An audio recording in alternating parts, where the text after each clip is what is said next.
Après, ce qui me fait rire, désolé, c'est juste que La tête d'Inès sur Louis XIV. t'as ta petite tête sur Louis XIV, ça me fait rigoler. Qu'on lui coupe la tête. Qu'on lui coupe la tête. Mais là, de l'autre côté, effet Louis XIV. Genre. Non, de l'autre sens, au sens au centre. Allez, pas comme tellement vieux man. Bon, c'est une seule partie, hein. Ça sera 2 épisodes, première partie, et il y en aura une deuxième. Je me demande où il s'arrête. Allez, let's go. Ça a commencé.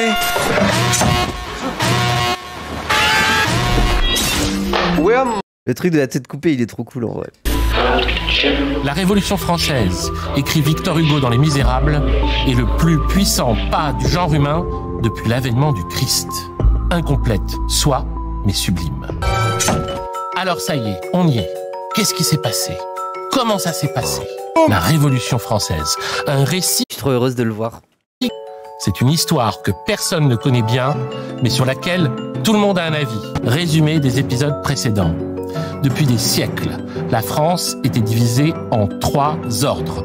La noblesse, le clergé et le tiers-état. Et alors, faut rappeler un truc aussi, et un truc tout bête, mais des fois, ça, c'est juste les gens l'oublient. La noblesse, à la base, c'était les chevaliers. C'était les gendarmes, en fait, c'était les... Enfin, je veux dire, c'est ceux qui descendent de ceux qui avaient des chevaux pour aller faire la guerre pour le roi. C'est ceux qui étaient les mieux armés, avec des outils, des armures, des machins. Sauf que, à la fin du Moyen-Âge, progressivement, ils ont abandonné les châteaux. Ils ont plus du tout défendu la population. Par contre, ils ont continué de percevoir un impôt. Et en fait, c'est ça. C'est pour ça que la situation... Ben oui, en fait, ils branlaient rien, ils branlaient plus rien. Les impôts. Et à côté de ça, en fait, t'avais toute une noblesse qui était une noblesse qui émanait du tiers-état et qui s'était anoblie via les moyens qui leur étaient donnés. Les nobles de robe. Ouais, voilà, c'est ça. Qui, eux, possédant une partie du pouvoir ou alors qui avaient juste le pouvoir économique, ils étaient en mode bon, maintenant on a été anoblis. Alors, pas forcément anoblis. On n'a pas tant de pouvoir que ça. Oui, non, mais alors t'as la noblesse de robe, etc. Mais t'as la noblesse de robe. Je disais, t'as aussi juste la bourgeoisie économique voilà, qui était aussi en mode. T'as les deux en même temps qui étaient en mode bon, on aimerait quand même plus de pouvoir les gars là, parce que vous branlez rien, le pays il est en crise, il y a plus de blé partout en France, les gens crient famine et globalement nous aussi on aimerait bien profiter du moment quoi, donc c'est peut-être un peu à notre tour. Et oui, après ce qu'on a, ouais, les trucs de noblesse de robe et tout ça c'est du point de vue administratif, mais après pour faire un peu l'histoire de cette bourgeoisie, moi je pense qu'une bonne période pour essayer de retracer son apparition, c'est l'arrivée du municipalisme, des municipalités, et ça c'est à peu près vers le 12e siècle il me semble. Donc c'est très ancien. Mais pourquoi? Parce qu'il y a des grandes manufactures, notamment dans le nord de la France, en Flandre, où on produit du textile et tout ça. Sauf que le noble, il n'en est pas du tout responsable. Enfin, en soi, il n'est pas responsable de la réussite de ces manufactures. C'est des patrons d'ateliers, de confection, qui se chargent d'employer une main-d'œuvre. Donc, il y a le début de rapport entre patrons et salariés, en quelque sorte, ça commence là, qui produit cette valeur. Et pour être reconnu par rapport à cette valeur, les patrons, les bourgeois et cette noblesse de robe demandent à ce qu'un certain pouvoir local lui soit accordé. Et c'est comme ça qu'on va obtenir les municipalités. Et les municipalités, c'est quoi? C'est le fait d'arroger certains droits particuliers à des... Alors, je sais pas si on dit des maires et tout ça, mais en tout cas, à des personnes qui gèrent une ville, en fait. Voilà. Et donc, ça commence déjà à séparer un pouvoir où les bourgeois peuvent commencer à essayer de trouver des formes de pouvoir, en fait, sur les autres, à partir des outils que sont la municipalité. Le tiers-état, c'est ça. En fait, les bourgeois sont juste, tout simplement, jamais sortis de la condition de tiers-état. Après, peut-être qu'il y en a certains qui ont réussi à se faire anoblir et tout ça, enfin, dans des grandes histoires, ça, c'est pas un souci. Mais globalement, ce qu'on appelle le tiers-état, c'est les prolos et les bourgeois, les deux. Et c'est pour ça que, pour moi, on divise le truc en 3, mais en vrai, on devrait le diviser en 4, et même en 5. Pourquoi? Parce qu'il y a la noblesse, le clergé, la bourgeoisie, les prolétaires et les paysans. Pour moi, il y a 5 classes dans ce truc-là. Mais parce que tu divises un peu...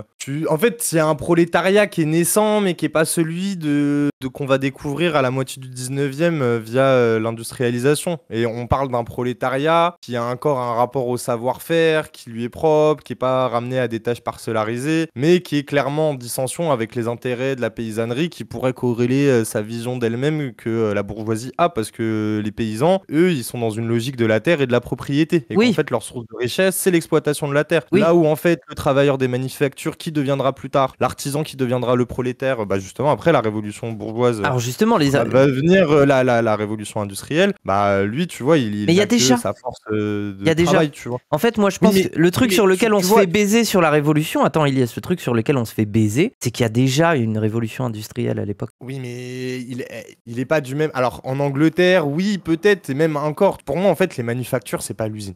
Mais je suis d'accord avec toi, hein, mais les manufactures, c'est pas l'usine. Oui, mais c'est un début, Vraiment, c'est un ça début. induit. C'est un début Bah, un d'ordre début, oui, oui. social, tu vois. C'est vrai, c'est vrai, Il y a c'est déjà, vrai. en fait, il y a déjà à l'époque un certain exode rural vers les grandes villes parce que c'est là que ça emploie de plus en plus, mais notamment parce qu'il y a le mouvement de l'appropriation des terres, des enclosures, qui foutent littéralement sur le carreau certains paysans. Par exemple, je crois que c'est même pas un siècle avant la Révolution française, on a interdit le droit je sais plus comment on dit, mais le droit de faire pâturer ses bêtes n'importe où. T'as un droit simple, ça veut dire qu'avant, il y avait une légitimité, c'est que quand t'étais né sur cette terre et que les gens ils savaient que tu venais du coin, t'avais des bêtes, tu pouvais les faire paître n'importe où. C'était pas un problème. Bon, à la limite, tu les fais pas paître dans un champ, c'est chiant pour le champ du gars, mais tu peux les faire paître où tu veux. Et sauf que ce truc-là est en train de disparaître. C'est-à-dire que la propriété privée, et la propriété privée surtout d'une parcelle de terrain, en premier lieu, est en train d'apparaître, est en train de mettre sur le carreau des paysans qui du coup migrent dans les villes ou alors deviennent des indigents, des détrousseurs, des bandits de grand chemin. Enfin, on est à cette époque-là. Non, mais ce qui est fascinant, moi, c'est que tu vois tous les mouvements classiques, même comment ça s'appelle, pas naturalistes, pardon, mais tu sais les Kenney, etc. Eux, ils disaient, mais la richesse vient de la terre. Et en fait, ils s'appuyaient sur la paysannerie, voire la petite paysannerie, pour légitimer l'ordre capitaliste qu'ils voulaient faire advenir. Et ce qui est fascinant, c'est que même pour donner une image d'échelle, même si ça a un peu rien à voir, c'est comme, tu vois, Macron qui prétend défendre les petites entreprises qui embauchent, alors qu'en fait, en faisant ça, il défend une législation pour le grand capital qui va baiser en fait les petites entreprises. Structurellement, c'est pas forcément les physiocrates, voilà exactement, les physiocrates. Parce qu'ils étaient en mode c'était quoi? C'était laisser vivre, laisser passer pour faire vanter le mérite du libre-échange et qui disait qu'en fait, fallait que les choses circulent comme le sang qui circule dans tes veines, quoi. Et ils avaient une vision très naturaliste des choses, mais bon, c'était le mouvement. Bref, pardon, je vais trop loin. C'était mes cours à la fac, ça, l'économie. Non, mais c'est intéressant. Oui. Mais au cours du XVIIIe siècle, une nouvelle classe s'affirme, la bourgeoisie. Elle fait partie du tiers-état, mais elle concurrence les deux autres ordres de la société d'un point de vue économique. Et puis surtout, à l'époque, elle est vue comme, bon, exploitante, mais beaucoup plus légitime de la part du peuple. Parce que la bourgeoisie, elle embauche des gens. Alors peut-être qu'elle les sous-paye et que... Enfin, je veux dire, à l'époque, par exemple, le salaire de quelqu'un à Paris, c'est à peu près 20 sous. Le prix du pain, c'est 14 sous. Donc ça vous donne un ordre d'idée. Ça veut dire qu'il vous reste 7 sous pour payer le loyer, pour vous vêtir, pour vous chauffer et tout. Enfin, on est dans cette situation de merde, quoi. Mais en tout cas, la bourgeoisie est en tout cas vue comme bien plus légitime par certains, parce qu'au moins elle donne du taf. Alors que les aristos en fait, qui étaient une ancienne classe guerrière, maintenant ils servent plus à rien. Ils perçoivent un impôt qui était destiné à la base à protéger les gens. C'est-à-dire c'est l'impôt des seigneurs qui permettait à une population de vivre sous la protection du seigneur et de ses chevaliers. Malheureusement, ça n'existe plus du tout en fait. Les gens se démerdent et les aristos continuent de percevoir cet impôt pour rien. Bah oui. Donc bon, voilà la sauce. C'est pour ça que c'est en train de chauffer. Ce qui est fascinant aussi, c'est que les impôts, c'était et de l'argent et des ressources en matières premières. Et dans un état où, en fait, les 20 ans avant la Révolution française, la France connaît une crise de famine liée à une crise de production du blé. Dites-vous que quand t'as un agriculteur qui doit donner une partie de sa production alors même qu'il pourrait la vendre pour gagner un peu d'argent et s'acheter à manger, ou alors la manger elle-même pour survivre, elle est obligée d'en donner une partie pour ses fils de pute, quoi. C'est aussi ça la folie. En fait, il y a trop d'impôts. Bah oui, c'est ça, il y a juste trop d'impôts. Il y a le truc seigneurial, il y a la dîme, il y a aussi, il me semble, la corporation des fermiers généraux à Paris qui font littéralement de l'extorsion. Ça veut dire que quand les paysans viennent vendre leur production pour qu'elles alimentent les restos et le Grand Paris, il y a des corporations qui viennent littéralement mettre une taxe pour racheter leur production et la revendre derrière.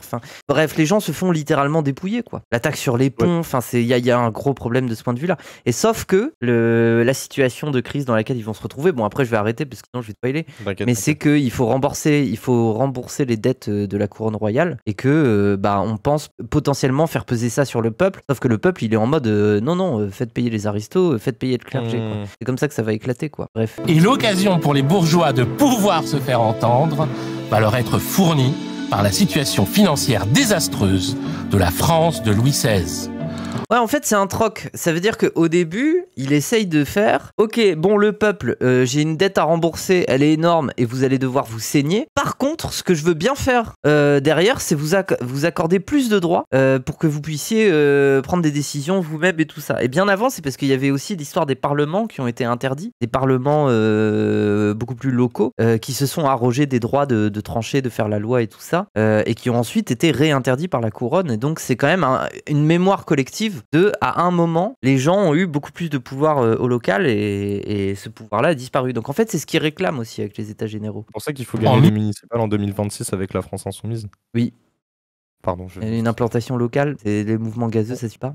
Oui, 1789. Une implantation locale, est-ce que c'est pas le début d'une seigneurie qui remettrait en question le pouvoir central? Et quand tu regardes le Condé ou même... Pardon, non, rien, j'arrête. Les émeutes de la faim sont continuelles. Necker, un banquier suisse qui avait été ami avec les intellectuels de l'encyclopédie. Mais attends, il faut contextualiser Necker. Necker, c'est pas rien. Necker, c'est un des premiers hommes d'État, donc ministre, hein, qui va venir de la bourgeoisie. Et c'est le père de Madame de Staël, je crois. C'est ça, non? Ouais. Okay. Madame de Staël qui ensuite a écrit sur la Révolution française. Oui, féministe, qui était dans les clubs parisiens. Alors féministe. Très bourgeoise, ouais. Oui, pardon, je dis ça, il faut pas... Pardon, excuse-moi, t'as raison. Non mais féministe, il faut accepter que le féminisme, c'est aussi... Mais parce qu'elle était aussi dans le truc d'avoir des clubs de femmes, etc. Enfin bref, tu vois, en mode... Bref, oui. Et le roi, afin de résoudre la crise financière, décide alors de convoquer les États généraux. Les États généraux, créés par Philippe le Bel en 1302, ils n'avaient pas eu lieu depuis 1614. Vieux machin. Et c'est parce que Louis XVI, il était acculé. Hein. Il sentait qu'il était acculé et qu'il n'avait pas le choix. Ouais. Du coup, les États généraux, le chat, c'est en fait un rassemblement des représentants des trois ordres qui constituaient la société, donc noblesse, clergé, tiers état, et du coup qui se réunissaient. Mais du coup, bien évidemment, proportionnellement, il y a plus de représentants du coup du tiers état. Oui, après c'est parce que Necker, il a obtenu ça. C'est pour ça que je te dis, gros, faut faire attention Necker, parce que c'est plus complexe que ça. En fait, Necker... Oui, je sais, mais bien. Necker, bien sûr, non, mais Necker, il joue pour sa classe. Il joue pour la bourgeoisie. Oui. Mais du coup, Necker va quand même favoriser certaines choses dans la Révolution. Tu vois, enfin, c'est voilà. Mais c'est parce qu'il faut. Attends, il s'est pas fait caillasser en 2016 par des gauchistes qui, pendant la loi travail, Necker. Il s'est fait caillasser par des Black Blocs venus d'Allemagne. J'ai entendu ça à la télé aussi. Mais de quoi Ça, il en parle pas comme tellement. Fait-il bien ses recherches? Tiens. Attends, mais une statue, genre? Mais non, mais c'est l'hôpital Necker. Tu connais pas le scandale de l'hôpital Necker? Pardon. Si. C'est une blague. Pour le chat, on peut plus rigoler. On est en cours ou c'est l'école? Même les blagues un peu intello. Non, mais j'avais oublié. Un Allemand avec un marteau. Mais moi, je suis sûr que c'est quelqu'un de la DGSI. Ah, mais oui. C'est un Hops. C'est une assemblée extraordinaire où sont présents des membres des trois ordres. Le clergé et la noblesse, qui à eux deux représentent environ 2% de la population. 2%. Et le tiers-état, qui représente tout le reste. Le but de cette assemblée est de reconstituer le trésor de l'État afin d'éviter la banqueroute. Oui. Le tiers est uni contre la noblesse et le clergé, mais il est lui-même divisé entre sa partie bourgeoise et sa partie populaire. Voilà, et c'est ça qui est important. Et c'est pour ça les enragés, voilà, nous on veut les enragés, nous sommes les enragés, la meute. C'est pour ça qu'il faut noter, ce qui est terrible avec la manière dont on t'apprend la Révolution française, c'est qu'on te met jamais cette distinction, et on a l'impression que le tiers-état c'est que des gens basés. Alors qu'il y a une partie, en fait, il y a un moment de bascule où la Révolution, elle est plutôt entraînée par le peuple que par sa bourgeoisie, et ça lui échappe des mains. Et en fait, la terreur, la grande période de terreur, c'est une lutte entre la bourgeoisie et le prolétariat. Avec les enragés, parce que Gringus Babeuf, ils n'ont pas enterré Gringus Babeuf, il est toujours vivant, Blanqui. Pardon, j'arrête. Mais j'allais dire quoi? J'allais dire aussi. Oui, et ce qui est fascinant, c'est que la terreur, et je pense que Paco, il va nous livrer un épisode incroyable sur Robespierre, j'ai trop hâte, mais la terreur, Robespierre, justement, comme tu dis, lui, il conciliait. En fait, il tentait de faire valoir ce rapport de force entre interne au tiers-état, mais à travers un outil de répression qui ne soit pas celle de la violence populaire, parce que sinon, en fait, oui, ok, la guillotine, elle a coupé beaucoup de têtes, mais je peux vous assurer que les gens, ils auraient tué beaucoup plus de personnes s'il n'y avait pas eu la guillotine et le tribunal révolutionnaire. Oui, à la base, c'était bien vu, la guillotine. Parce que Robespierre, il voulait contenir la violence des masses. Il voulait dire, bon, en fait, il nous faut une justice révolutionnaire plus que faire valoir une violence, je sais pas, tu vois, pulsionnelle pour faire valoir vos souffrances et vos ressentiments que vous avez contre la bourgeoisie. Oui. Un petit avocat de province qui espère beaucoup de ce rendez-vous donné le 27 avril à Versailles et qui, en attendant, écrit des textes qu'il diffuse autour de lui. Nous touchons au moment qui doit décider à jamais de notre liberté ou de notre servitude, de notre bonheur ou de notre misère. Écrit-il dans une adresse à la nation artésienne en janvier 1789, il s'agit bien évidemment de Maximilien Robespierre. Et en vrai, on le décrit souvent comme un mec terne et tout, mais en vrai, d'après certaines descriptions, c'était un genre de Iliès, hein, un peu, tu vois. Il est BG un peu. Mais mais c'est surtout un mec, il était rigolo, quoi. Il se fendait la poire avec ses potes et tout. Enfin, c'est vrai que moi, je ne suis que rigolo, je ne suis pas capable d'œuvrer pour la révolution au quotidien comme Robespierre. Mais t'es joyeux, c'est ça qui est bien. Oui, oui, je suis d'accord. Moi, je suis pour une révolution joyeuse. Hein. Bah oui, bah voilà. Mais il était joyeux, Robespierre. Bon, après, il s'est terni avec le temps, c'est sûr, mais Est-ce qu'il avait un rapport à l'esthétique? Il m'a oublié. Moi, je pense, ouais. On y est. Il est mort plus ça y est. C'est grave, je suis sûr. Non, ça c'est faux, c'est faux de fou. Ça c'est Kant, ça c'est Kant. Ça c'est votre gaslight des auteurs royalistes et tout. Mais oui.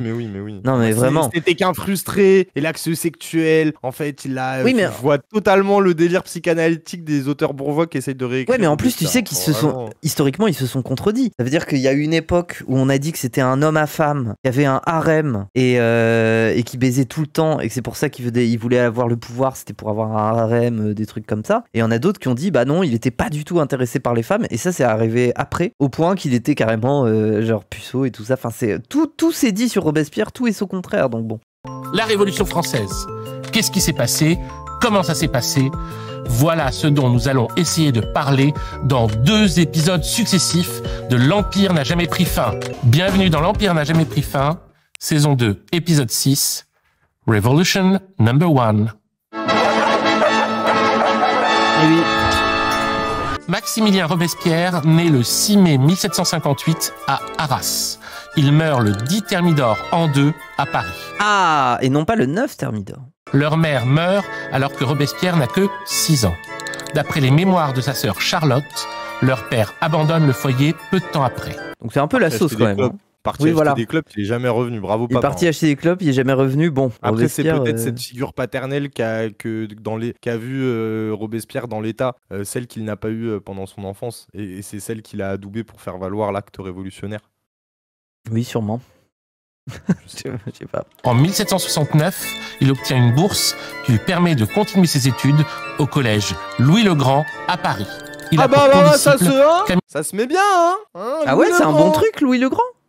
Mais Louis-le-Grand, aujourd'hui, Moufette, c'est le lycée de la grande bourgeoisie française. Ah ouais? Ah ouais, vraiment. Et tu sais, en plus, ils ont un peu un truc de discrimination positive, un peu bizarre, mais même quand tu y es, au final, tu restes une sombre merde comparé à tous les grands bourgeois qui la fréquentent. Oui. Ah, tu veux dire qu'il y a 2-3 arabes et noirs et on les regarde en bizarre? Ouais, c'est ça. Ok. C'est ça. Depuis toujours. Oui, voilà, Zoé Dubus dans le chat qui nous... Mais oui, bon, il a eu des conditions familiales compliquées, Robespierre, mais c'est pas non plus un prolo. Il y a un peu de thunes quand même. Bon, bref. Après, preuve que tu peux ne pas être prolo et avoir pas être un trou du cul, là, les bourgeois culpabilisés, là. Oui, arrêtez de culpabiliser, soyez conséquents, s'il vous plaît, merci. Et c'est pas le plus grand des bourgeois, ça c'est sûr. Je pense qu'il a un rapport avec le peuple. Bah oui, mais il y en a, il y a des gens dans le chat, ils ont eu des parents qui ont acheté une baraque, ils ont l'impression que c'est ça être bourgeois, voir une saoule, ça, bref, remets-play. Pendant longtemps, on a raconté une scène légendaire qui n'a qu'une seule source. En 1775, Robespierre aurait prononcé un compliment en vers à Louis XVI de retour de son sacre à Reims. Oui, c'est ça, c'est la fameuse histoire où Robespierre, il est gamin, et il croise Marie-Antoinette et le roi, et il se met à genoux, et il leur déclame un truc, là, et en fait, eux, ils s'en battent les couilles, et ils s'en vont, et il y a plein de biographes qui ont dit, c'est pour ça que Robespierre est devenu anti-roi, à ce moment-là qu'il a été humilié, lui, jeune enfant, qui récitait son poème devant le roi et la reine sont partis, et ne l'ont pas calculé. Enfin, bref, c'est encore un énième truc pour dire que Robespierre est un connard, quoi, bref. L'origine story. Après, c'est très SNK. Vous voyez ce que je veux dire?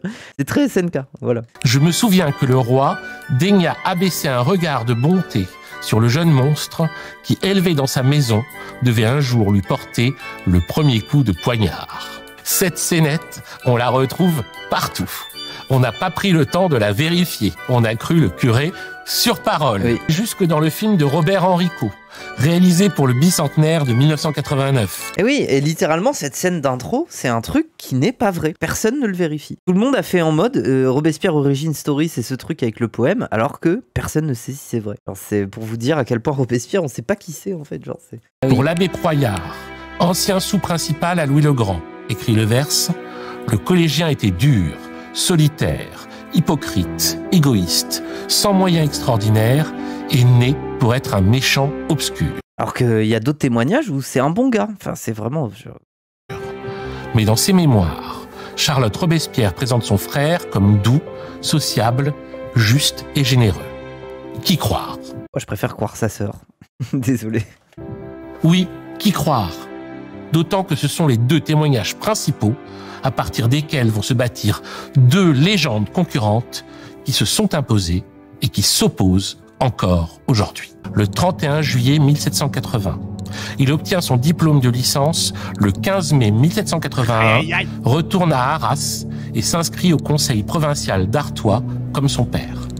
L'avocat ne se contente pas de plaider. Il imprime et distribue ses plaidoiries qui lui donnent l'occasion de développer sa pensée philosophique et politique. Oui, en fait, il va faire des braquages.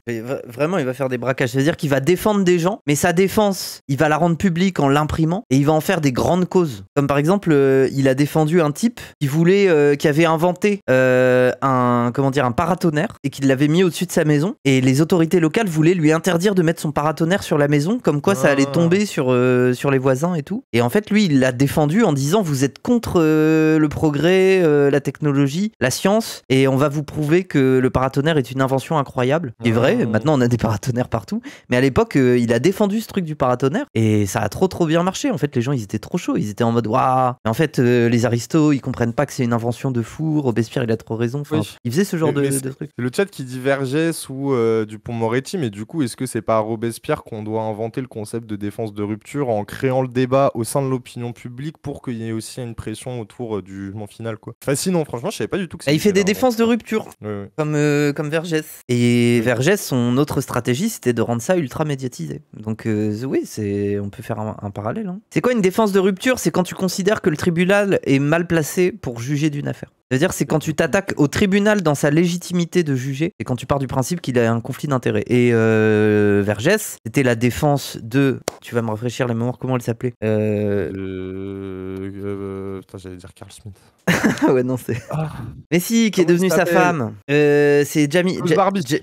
Non, Jamila Bouhired. Jamila Bouhired. Oui, mais la défense la plus connue. Alors, Jamila Bouhired, c'est incroyable aussi sa défense sur le fait colonial, blablabla. Oui. Mais c'est Barbie, la défense de rupture la plus connue parce que il vient défendre un nazi, mais pour accuser justement ce qu'a rendu possible les nazis, c'est-à-dire le rapport à l'impérialisme, au colonialisme. Oui, et le fait que l'Occident ferme les yeux. Il y a un procès, le chat qui est disponible sur YouTube. Allez le regarder, c'est long, mais c'est magnifique et fascinant. Hein. Genre, c'est avec tout ce que ça induit d'horreur et de. Ouais. Et bref. Et du coup, une défense de rupture, c'est ça. C'est que par exemple, en défendant Klaus Barbie, il va dire vous voulez juger un nazi, mais vous êtes incapable de reconnaître le fait colonial et ce que vous avez causé, et que vous avez été les nazis des colonies, en fait. C'est ça une défense de rupture, en fait. Voilà. Il y a quelqu'un qui dit celle qui est devenue sa femme, et moi j'ai dit Barbie, je suis vraiment. Mais non. Ah oui, Vergès, c'est sorti avec Barbie. Voilà, quoi. Robespierre est élu député du tiers de la ville d'Arras au printemps 1789. Pendant ses états généraux, le roi a autorisé le doublement des représentants du tiers-état. 500 représentants. Donc ça, c'est Necker qui a beaucoup joué là-dessus. Mais parce que Necker, il roule pour la bourgeoisie. Necker, c'est un bourgeois, c'est un banquier suisse, tu vois. Donc il a réussi à obtenir ça du roi. Voilà. Mais de toute façon, le roi était prêt à faire des concessions parce que le roi était proche de la banqueroute. Donc bon. Contre 250 pour la noblesse et 250 pour le clergé. Mais il n'a pas précisé le mode de scrutin. Est-ce une voix par représentant? Ah oui. Ou une voix par ordre? Oui. Je crois que c'est une voix par ordre, non?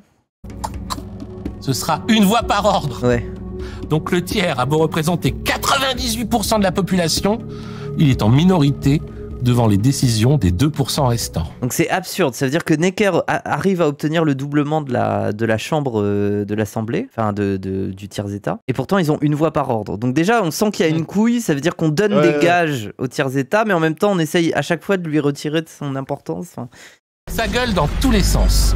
Le 17 juin 1789, les députés du tiers-État considèrent qu'ils représentent la presque totalité de la nation et prennent le nom d'Assemblée nationale. Louis XVI ordonne de faire fermer les portes de la salle des menus plaisirs sous un prétexte débile, celui d'aménagement intérieur. Et à l'époque, la relation au roi, elle est bizarre parce qu'en fait les gens ils sont en mode notre bon roi, il va comprendre le peuple, blablabla, alors qu'ils savent que le roi c'est celui qui joue contre eux. Mais ils veulent pas ils veulent pas tout lui mettre sur le dos, ils préfèrent mettre ça sur le dos des ministres ou sur le dos de l'aristocratie, des trucs comme ça. Enfin, le rapport qu'il y a une légitimité chrétienne, tu oui, vois, voilà, oui, oui. Il est censé être bon. Et puis est-ce que les gens se représentent aussi la capacité d'un autre chose que la royauté, tu vois, et que du coup ils se disent que ce faisant le roi c'est Louis XVI, et bien si Dieu a décidé que c'était Louis XVI, il se doit d'être bon et qu'il ne peut pas être corrompu parce que c'est Dieu qui en a décidé ainsi. Tu vois ce que je veux dire? Ouais. Et en fait, il y a un truc d'incapacité à se dire qu'il y a un autre système qui est possible et que c'est parce que c'est le roi qui est un corrompu dégueulasse que eux ils sont dans la merde. Bah en gros, c'est comme si aujourd'hui, les gens, quand ils avaient le seum, ils avaient pas le seum contre Macron, mais ils partaient du principe que c'est son gouvernement qui fait de la merde à chaque fois. Et du coup, ils aiment bien Macron et ils partent du principe que Macron, lui, il est pas bête et il a un lien direct avec le peuple. Voilà, c'est un peu cette espèce de mentalité. Enfin, les gens sont en train d'abandonner la royauté, mais c'est pas clair. En fait, ce qui va mettre vraiment un coup dans cette histoire, c'est le fait que le roi essaye de se barrer et invite les Autrichiens à faire la guerre, quoi. Et les Britanniques aussi, enfin bref. Le 11 juillet 1789, il décide de renvoyer secrètement Necker et s'apprête à proclamer la banqueroute de l'État. Et il appelle ses troupes mercenaires dans toute l'Europe à le rejoindre autour de la capitale, entre Versailles et Paris. Donc là, on est dans une situation où le roi, il est proche de la banqueroute. Il y a une dette publique de fou. Il invoque les États généraux. Les États généraux donnent l'Assemblée nationale qui se déclare avec les 500 députés qui veulent faire une constitution. Et là, le roi, il se dit, oula, ça va trop loin. Finalement, j'annonce la banqueroute et je fais venir plein de mercenaires pour envahir Paris. Voilà. Oui, je préviens quand même toutes les armées étrangères, notamment les Autrichiens, tout ça, que bah voilà quoi. Ouais, un peu de leur aide serait bienvenu. Voilà, un petit raid, s'il vous plaît, un petit gank. Un petit gang sur Paris, là, ça serait bien. Ouais, c'est sympa. Ouais. Oula, t'es un ouf, toi. Voyez pas que c'est un enfant. Je suis trop fan. T'es un ouf, toi. Voyant les troupes arriver, Camille Desmoulins, persuadé qu'il va y avoir une sorte de Saint-Barthélemy des patriotes. Alors les patriotes à l'époque c'est justement c'est le peuple, c'est ceux qui veulent la constitution. Ça s'appelle les patriotes. De vous faire comprendre, pour ça que même il y a une de la France Insoumise qui est un peu d'accord avec ça. Ah oui. Notamment un Antoine Léaumont, mais vous ne voulez pas le comprendre. Et Camille Desmoulins qui est un représentant, bon après il va expliquer les différents courants révolutionnaires, tu sais, les Jacobins, les montagnards, tout ça. Mais qui était un montagnard et lui qui a fait qui écrivait des pamphlets révolutionnaires dans la presse pour arranger justement ce que racontait Mouffet tout à l'heure, les masses laborieuses pour se révolter quoi. Dans Paris. Parce que ce qui est fascinant, c'est que là on voit un épisode révolutionnaire, je sais pas comment on va en parler, mais en vrai tout le monde ne pensait pas ça en France, quand bien même en fait vis-à-vis de ce que va devenir la royauté, il y a des gens ils voulaient préserver le roi, comme tu disais, il y en avait qui pensaient encore que le roi était bon. Bien sûr. Et du coup, il y en a qui voyaient en défiance même l'épisode révolutionnaire, alors même que ça pourrait leur servir, parce que pour eux, on brisait quelque chose qui leur semblait figé. Et en plus de ça, vu que les infos mettent du temps à arriver, qu'elles sont déformées en arrivant, des fois même tu peux croire que les révolutionnaires ils jouaient contre leur intérêt. Et Camille Desmoulins il est trop fort, moi je le trouve. Mais c'est parce que pour moi, à la base, la bourgeoisie est beaucoup plus hostile à la royauté que le prolétariat, que le peuple. Attends, à la base, sauf que il va expliquer, on va se pas. Ouais, c'est un peu compliqué. En fait, ça va se retourner, c'est plus compliqué. Non mais c'est vraiment la bourgeoisie qui veut baiser le roi, alors que le peuple, les paysans, les gens qui se font dépouiller et tout ça, en fait ils ont plus le seum envers des autorités locales, envers un certain clergé, envers trucs comme ça, que le roi, que la figure du roi, qui est plus un truc d'incarnation chrétienne. En fait il y a vraiment la religion et la foi qui jouent là-dedans, en fait, faut pas l'oublier. Patriote, le terme n'a pas le même sens qu'aujourd'hui. D'après le dictionnaire historique de la Révolution française d'Albert Soboul, il était alors défini selon les critères de l'encyclopédie.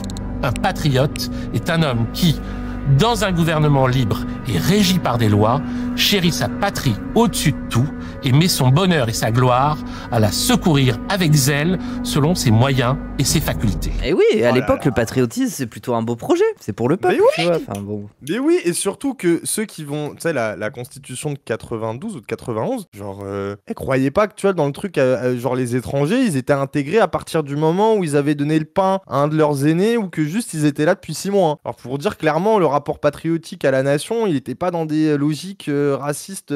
Enfin, bien sûr qu'il y avait du racisme, faut pas, enfin, tu vois, qu'il y avait toute la période d'esclavagisme qui venait de passer. Genre, en fait, intégrer des étrangers au corps de ce que c'était la nationalité française, ça coûtait que dalle. En fait, fallait être là un peu sur le territoire pendant genre 3-4 mois, ou alors t'as donné un peu un bout de pain à une grand-mère qui avait faim, et bah c'est bon, t'es français. Ah ouais? Genre globalement. Ouais. Ah, c'est bien. J'avais lu il y a un très bon bouquin sur les OQTF à la fabrique que j'avais lu pour préparer l'émission avec Cassandre Ellis qui explique tout ça. Je l'ai plus, mais allez lire. Et c'est ce sur quoi Léo Mans s'appuie justement pour défendre aussi l'idéal patriotique de la Révolution française à travers la France insoumise. Oui. Et le lendemain, tout le monde se rend aux Invalides où il y a un grand dépôt de fusils. Oui. On se serre et on fonce sur la Bastille. Voilà. Un ancien fort destiné à protéger Paris. Et alors, spoiler, ils avaient pas forcément de poudre. Hein. C'est-à-dire, il y en a qui avaient des fusils, mais ils avaient pas assez de poudre. De la chèvre. Bah, la vie, ça suffit pour faire peur. Hein. C'est un bluff. Oui, pour certains, c'était un bluff, carrément. Je crois qu'ils ont, en fait, ils ont réussi à choper 2 barils de poudre. En fait, ils ont réussi à réceptionner un convoi qui devait justement apporter cette poudre aux Invalides ou dans une garnison, enfin, je sais pas. Et ils ont fait la Bastille avec ça, mais il y avait largement pas assez de poudre pour tout le monde. Hein. Donc, c'était plutôt du bluff qu'autre chose, mais oui. Qui fait également. Tu savais que dans le Parrain 1, à un moment, Michael Corleone, on lui donne un pistolet à canon scié et il dit mais pourquoi je tirais avec ça parce que ça fera plus de bruit. Et après le mec il lui dit mais justement c'est ce que tu veux. C'est pas forcément de tirer sur tout le monde, c'est tirer une balle et que ça effraie tout le monde pour pas que t'agresses. Et le mec il le fait et ça fait un bruit retentissant puis après il se casse du restaurant avec trop de classe et c'est son premier meurtre mais c'est le meurtre qui va créer la guerre des parrains. Bref, Michael Corleone. Et pardon j'arrête de parler du parrain. Je sais pas si je vais réussir à me retenir. Pardon. Combien de morts lors de la prise de la Bastille? Plusieurs centaines, des civils surtout. Les années de la Révolution sont des années violentes. Et ce sont des années où les hommes qui y vivent savent qu'ils vivent une période exceptionnelle. Exceptionnelle en tout, et donc également en violence. Mais c'est pour ça que moi je reviens sur le rapport à la bourgeoisie. En fait, le petit peuple, il est vachement instrumentalisé dans cette situation. Ça veut dire que lui, il est en colère. Et en fait, les bourgeois de l'Assemblée, ils font passer le mot qu'il faut dire au petit peuple de prendre la Bastille. Mais notamment parce que prendre la Bastille, ça a évité aussi que le petit peuple se jette sur les banques ou sur les entrepôts de bouffe, tu vois. On leur a dit prenez la Bastille. Quand ils ont cherché du pain à un moment et qu'ils avaient faim, on leur a dit allez à Versailles. On leur a pas dit allez chez le boulanger. Tu vois ce que je veux dire? Donc il y a aussi ce truc-là. La bourgeoisie défend aussi ses intérêts en faisant bifurquer la colère sociale vers des institutions royales, quoi. La bourgeoisie a gagné, mais les pauvres ont eu, l'espace d'un instant, le sentiment de leur puissance. Oui. Alors on va la leur faire à l'envers. La bourgeoisie décide de récupérer les armes. Oui, en gros, vu qu'ils sont pauvres, ils viennent et ils leur rachètent les armes pour pas cher, histoire qu'ils puissent bouffer. C'est comme ça qu'ils ont désarmé le peuple. Sur le moment, étant donné leur degré de misère, ils croient peut-être même faire une affaire. C'est à vomir, et c'est que le début. La bourgeoisie s'empare de l'administration de la capitale. L'astronome Jean-Sylvain Bailly est nommé maire de Paris. Le marquis de Lafayette. Et n'oubliez pas, vraiment, n'oubliez pas ça. Non mais attends, je dis ça aux gens. Parce que on vous parle aussi des discours sur les Lumières. Les bourgeois, quand ils font leur révolution, là, au détriment du peuple aussi, ils l'invoquent à propos des Lumières, à propos du progrès. N'oubliez pas que les Lumières, c'est pas le peuple. Hein. Les Lumières, c'est la bourgeoisie avant tout. Après, le peuple est sensible aux Lumières. Il est sensible à l'instruction, il est sensible à l'élévation intellectuelle et tout ça, ça c'est pas un souci. Même s'il y en a beaucoup, ils ont même pas le temps de le faire, en fait, parce que c'est des prolos, ils bossent. Mais ils sont sensibles à ces discours-là. Par contre, c'est les discours de la bourgeoisie, ne l'oubliez pas. Et c'est pour ça qu'aujourd'hui, quand vous avez le printemps républicain qui vous éclaire de ses lumières, n'oubliez pas que c'est l'affiliation de la bourgeoisie. Voilà. La garde nationale. Petite précision. On doit payer son uniforme si on veut y entrer. C'est pour ça. 80 sous. Après, j'ai peur de confondre avec la garde nationale. Oui, mais attendez, la garde nationale, parce que c'était pas des gens qui venaient justement de la population et qui étaient pas formés pour l'être, qui faisaient partie du bail. Et que du coup, il y avait un truc où c'était des flics, mais un peu de gauche, quoi. Et que souvent, c'était eux qui rejoignaient les révolutionnaires pendant les épisodes du 19e siècle. Bah, en y a pas un gros, geste comme ça si, en fait, c'était des gens beaucoup plus proches du peuple, mais un peu plus proches de la bourgeoisie parce que, en fait, il y avait pas mal de contraintes, et notamment le fait qu'il fallait acheter son uniforme, et que l'uniforme équivalait à 4 jours de salaire. Et que c'est énorme à l'époque pour les gens parce que les gens ne peuvent pas économiser à l'époque, tu vois, ils sont sur les genoux. 80 livres, c'est-à-dire 1600 sous. Ah non, attends, 80 livres, 1600 sous. C'est pas 4 jours de salaire. C'est calculatrice. Combien c'est de jours de salaire? Je sais pas, Mareuse. Attends, 20 au SMIC, je peux te dire c'est combien un jour de SMIC. Attends, on a à battre de 20 fois 50, ça fait combien déjà? Ça fait 1000. Donc ça fait à peu près 2 mois ou 3 mois de salaire pour un uniforme. Non mais le chat, arrêtez de lui dire que c'est écrit à l'écran, elle a besoin de se sentir intelligente. 80. Je fais pareil en faisant le prouveur. Ah oui, 80 jours. Oh merde, pardon, j'avais pas vu. Jour de travail. Ah donc, cette garde nationale... Oui, donc c'est hyper cher, quoi. Personne ne peut se le payer dans le peuple, quoi. Il y a que des bourgeois dans la garde, ok. Le 4 août, la Constituante abolit les privilèges. Alors, l'abolition des privilèges, c'est un scam, hein, mais oui. Éducteur. T'as vraiment fait la gauchiste de Twitter. En fait, ça pourrait être bien, mais c'est vraiment un scam, lol. Et non. t'expliques pas. En fait, t'es sérieuse à valider ce scam? Non, en fait, en gros, les droits seigneuriaux sont rachetables. Et par exemple, les seigneurs estiment que l'impôt qu'ils percevaient sur le peuple, sur les paysans, était un impôt légitime et en ce sens une propriété de la même manière qu'on considère la propriété privée. C'est-à-dire que cet impôt, ce dû, était une propriété. Et en gros, si les paysans voulaient s'affranchir du droit seigneurial d'impôt, ils devaient leur payer l'équivalent de 30 ans de salaire. C'est-à-dire que c'est ça qui est proposé. C'est ok, on va enlever l'impôt si vous êtes capable de payer l'équivalent de 20 ou 30 ans de salaire d'un coup. Donc c'est les bourgeois qui peuvent octroyer le droit de payer cette somme, mais pas le reste, quoi. Bref. 5 ans. La plupart de nos protagonistes vont littéralement passer leur journée et leur soirée à travailler. Ils sont tous les jours à l'Assemblée. Un clivage émerge au sein de l'Assemblée constituante entre les députés favorables au maintien du pouvoir du roi et d'autres partisans de sa limitation. C'est de là que naît l'opposition droite-gauche, toujours présente aujourd'hui. Robespierre va être très actif au sein de la Constituante. Côté gauche, bien sûr.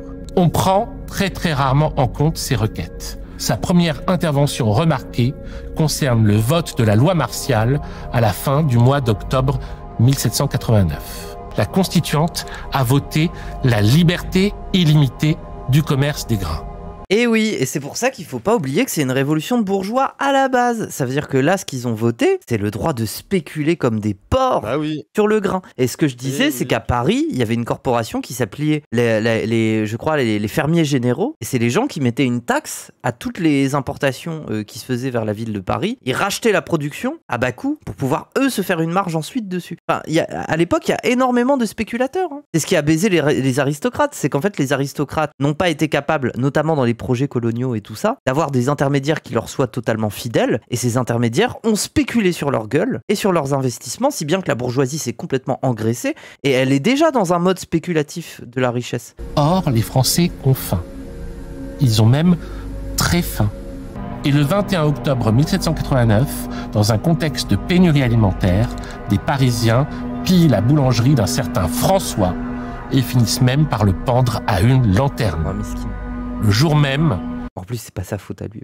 Prise de panique, la Constituante décide d'adopter une loi martiale permettant à une municipalité d'autoriser la garde nationale à ramener l'ordre en tirant sur la foule après sommation. Voilà.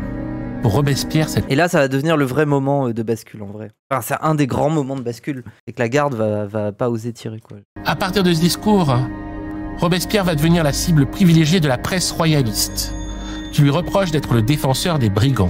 Moi, je pense que le malheur de Robespierre, c'est qu'il n'a pas été capable d'analyser la bourgeoisie en tant que classe. Vraiment. Genre, c'est que. Oui, mais c'était une société d'ordre, Marx n'était pas là, globalement. Hegel lui-même n'avait pas parlé de prolétaires et de bourgeois avant. Oui, mais du coup, il était un peu. Il était dépendant des petits bouquins économistes, des Keynes, des Adam Smith. Je sais même pas si Smith avait déjà écrit, tu vois. Genre, oui, mais il était. En fait, il était un peu démuni pour pouvoir vraiment qualifier ses adversaires au sein de l'Assemblée, tu vois. Oui, ouais. Oui, mais t'as vu, en vrai, est-ce que Robespierre c'est pas comme Mélenchon, genre en mode il y a toute la presse qui veut te faire, mais toi tu restes solide, tu vois, le corps galbé prêt à prendre toutes les balles, tu vois, en mode... pardon, la meute. Ah ouais, carrément. Oui, c'est un peu, les Girondins c'est la meute, hein, oui, de fou. Les Girondins, les montagnards, pardon. Ne croyez pas que Robespierre, comme on le dit, soit né de rien, peut-on lire dans ce torchon du niveau de l'Action française et des émissions de Pascal Praud. Il appartient par Madame sa mère à feu Robert François Damiens. C'est une dinguerie quand même. Hein. Et François Damiens ? Non, Robert François Damiens. Genre il était là, il faisait des sketchs et il faisait des pranks et tout. Là, il a fait un prank à Louis XV. Attends, c'était quoi le prank ? Il est venu et lui a dit je t'aime Louis XV, et il lui a dit non en fait prank, et il a voulu le tuer et en fait il a pas réussi. Et du coup après ils ont fait Dick Nick, c'est ça ? Ouais. Jean-Paul Marat, qui va le soutenir dans son journal L'Ami du Peuple. Il y passe ses jours et ses nuits. Il dira y travailler 21 heures par jour. Et ça ne doit pas être loin d'être le cas. Marat s'adresse expressément au public populaire et Camille place plutôt ses lecteurs dans la catégorie des élites ou de la bourgeoisie. Ah mais non, mais moi je suis Marat. Ah, ok. Non mais ok, oui. Voilà, oui, ok. C'est bon, ça y est, je vais pas être Ouais, Marat c'est le vieux piqué à Rousseau qui a compris que c'était le peuple contre la bourgeoisie qui est en train de les baiser, alors que Camille il est en mode oh mes amis soyez raisonnables. Oui. Ok. Insurrections dans la rue. En fait c'est un peu un toto quoi. Il veut prendre les armes, il crie aux foules d'attaquer tel ou tel corps coercitif, mais au final voilà quoi, ça reste un grand bourgeois parisien qui habite dans le 16e quoi. Ça appelle les flics quand il y a une soirée qui est un peu trop forte à côté de chez lui, hein, je capte. Et là c'est Cassandre, c'est dur un peu. Marat c'est pas non plus une insulte, ça voudrait dire que Cassandre il a les couilles de sortir dans la rue, appeler le peuple à prendre les armes et en même temps de faire des putains de pamphlets pour pour une élite intellectuelle, oui. Bah oui, c'est ça. Ouais. Oui, c'est vrai. Donc Robespierre est méprisé par l'Assemblée, mais il est soutenu par Marat et par Desmoulins, les deux stars des médias indépendants de gauche de l'époque. La Révolution a fait disparaître un enfer sur Terre, mais elle a fait émerger en retour des figures inquiétantes qui vont refaire de cette terre un enfer. Des personnes qui se disent au service du peuple ou de la justice, qui les représentent et parlent en leur nom, mais qui trahissent en secret des principes qu'ils défendent. Oui. Danton se vantera souvent de n'être pas un eunuque. Mais vraiment, genre c'est ça Danton. C'est en mode je suis un bad boy et Robespierre c'est une petite fiotte quoi. Ok. C'est aussi une histoire de l'émancipation. Je suis d'accord. Il y a la Société des Amis des Noirs qu'a fondée Jacques-Pierre Brissot, un homme qu'on va bientôt voir intervenir dans cette histoire. Robespierre n'est pas membre de la Société des Amis des Noirs, mais il en partage les objectifs. Et au sein de la Constituante, entre le 12 et le 15 mai 1791, il défend le droit de vote des libres de couleur. Et il prononce cette phrase célèbre: « Périssent les colonies s'il doit vous en coûter votre bonheur, votre gloire, votre liberté. » Oui, parce qu'il y a ce qu'on a appelé la révolution des Noirs après, avec Haïti, avec Toussaint Louverture et tout. C'est la même période en fait, et c'était en reflet de cette histoire de la Révolution française en fait. C'est en mode bon bah ils feront pas la révolution pour nous, on la fera pour eux, et on la fera au nom de leurs valeurs, en leur montrant qu'on les applique mieux qu'eux. Et notons encore que pour Césaire, malgré le beau discours de Robespierre à l'Assemblée, la seule personne de l'époque à avoir vraiment assumer l'anticolonialisme dans toutes ses exigences est Marat. Comme quoi, il y a que le streamer pour être bon, hein. Bah oui, Marat. Marat et Sade aussi. Ah ouais, Sade, il a défendu, il était contre l'esclavagisme et la colonisation et tout. Bah, je pense non, mais là, Sade, moi, je vais lire Sade, là, ça y est. Ça moi, marre de me faire gazer par les mauvais gauchistes. Je pense que dans sa vision de la vie, la puissance, le droit de jouir et tout, bah. Oui. C'est le respect de la force, en fait, de la vie. Et donc, je pense qu'il ferait pas de distinction entre un corps noir et un corps blanc. Enfin, je sais pas. À la différence des Parisiens, les hommes de couleur ne sont pas lâches, ils ne se laisseront pas faire. Oui, bon. Attends. Tu deviens Kenny Maintenant, West, les là. Parisiens, c'est aussi des hommes de couleur. Donc comment on fait, Mara? Ah, tu l'as dans l'œil, ça. Hein. Tu l'as pas vu venir, celle-là. Hein. Ah, De quoi? J'ai pas compris. C'est quoi ta taille? Quoi? Parce qu'il a dit, à la différence des Parisiens, les hommes de couleur ne sont pas là. C'est ce qu'il disait, Mara. Sauf qu'aujourd'hui, bah, il y a des gens de couleur à Paris. Donc du coup, comment on fait? Oh là là, oui, ok. Ah bah oui, Oh, Mara, mais c'est Mara, nul, il est c'est pas nul. venu. C'est Ah, ta taille ouais, de merde, là. Elle est où ta boule de cristal pour y revenir ou quoi? Mara, il Ah, aurait. putain. Est-ce que Mara, il aurait accepté qu'il y ait des frères musulmans dans la rue? Libre de couleur. Pourquoi est-ce que dans le film de Robert Enrico réalisé pour le bicentenaire, on montre Robespierre refusant d'applaudir, contrairement aux autres, lorsqu'on évoque l'idée d'abolir l'esclavage? Combien de manipulations grossières? Oui, il était pas clair, mais de là à faire ça, bon. Mais c'est quand même fascinant. Enfin, je sais pas. À la manière dont on a forgé un Robespierre froid, horrible, qui veut devenir dictateur. Non, mais oui, c'est ça. Mais même la manière dont les riches, ils ont détourné les faits, les objets, mais pour que ça serve leur récit, quoi. Et même le réel, tu vois, que le réel, même quand il est analysé, c'est au profit de leur récit et jamais au profit d'un autre. C'est fascinant. Moi, c'est là que je me dis, oui, en fait, c'est Robespierre, Mélenchon. Oui. Et ce qu'ils partagent en commun, c'est qu'ils sont basés de fou. Mais par contre, sur la question des colonies ou des trucs comme ça, ils sont toujours pas clairs, tu vois. Il y a quand même un truc. Non, mais Mélenchon. Ah. Ouais, non, mais bref, c'est un long débat. La francophonie, les dom-toms, bon. Le 23 décembre 1789, Robespierre défend l'accès des Juifs à la citoyenneté. Contre l'abbé Maury, porte-parole des Juifs et des protestants, non? De l'aristocratie, et que Camille Desmoulins appelle le prince des démons. Le prince des démons dit carrément, je cite, « Les sueurs des esclaves chrétiens arrosent les sillons où germe l'opulence des Juifs, qui pendant que leurs champs sont ainsi cultivés, pèsent des ducats et calculent ce qu'ils peuvent ôter des monnaies sans s'exposer aux peines portées par la loi. » Ah ouais, hein. Ça a de bons trains. Hein. Et tu sais que c'est fou, hein. Un des plus... L'imaginaire antisémite, bon, il existait déjà en France, mais il a notamment été réveillé par la Révolution. Et qu'en fait, t'avais énormément de gens qui disaient que la Révolution, c'était à cause des sociétés secrètes comme les francs-maçons et des Juifs. Oui, c'est ça. Qui étaient vus comme un groupe occulte, en fait, qui avait des intérêts au vu de leurs mœurs religieuses propres à eux-mêmes. Oui. Et quand... là, l'antisémitisme qui s'est développé à cette époque-là. Et quand le marxisme débarque et qu'ensuite il y a les pogroms et les juifs qui débarquent, qu'on appelle les juifs rouges et tout, ça devient le judéo-bolchevisme. Ah non, le judéo-maçonnisme, on disait ça avant, oui c'est vrai. Avant le judéo-bolchevisme, le judéo-maçonnisme. Robespierre prononce un discours prônant l'abolition de la peine de mort. Mais l'Assemblée décide d'abolir les supplices, faisant de la punition capitale une simple privation de vie. C'est déjà pas mal. C'est déjà pas mal, hein, parce que rappelle, sous l'Ancien Régime, ça a écorché des gens vifs sur place publique. Hein, Ah oui, c'est ça. Mais après, toi, t'es plus, je pense, Isabelle d'Artagnan ou Moufette sont plus à même d'en parler, vu que vous avez un peu plus étudié le sujet, surtout Isabelle d'Artagnan. Mais non, mais tout le dièse du plaisir cathartique que tu prends à voir l'autre mourir, et que les bourreaux, c'était jamais que des gens qui tranchaient la tête, c'était des gens qui t'émasculaient, qui te tiraient les membres. En gros, ce qu'elle montre quand même, Isabelle, c'est que durant le Moyen-Âge, il y avait une certaine violence, mais elle était basée sur l'honneur et la réputation. Et beaucoup de conflits se réglaient sous des formes de décrédibilisation sociale et tout ça, et d'amende honorable comme ça. Mais c'est vers la fin du Moyen-Âge et le passage vers la Renaissance que la violence des supplices, elle augmente en fait. Les supplices deviennent de plus en plus spectaculaires parce que les villes deviennent de plus en plus peuplées, parce qu'elles deviennent de plus en plus difficiles à tenir. Bref. Faut sortir cette idée que le Moyen-Âge était une période peu violente. La période la plus violente de répression, ça a été la Renaissance. Plus tard. De toute façon, même l'utilisation du mot Moyen-Âge, voilà.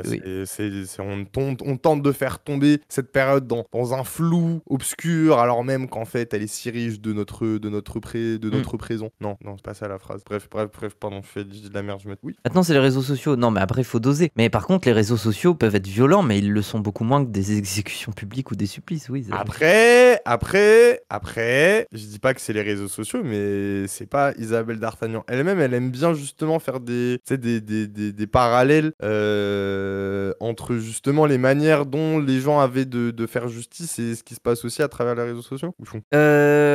Oui, si, bien sûr. Oui, non, mais après, on est d'accord, ce sera jamais le même tir de violence, etc. Non, on peut pas le mettre sur le même plan, non. Mais il y a des dynamiques où...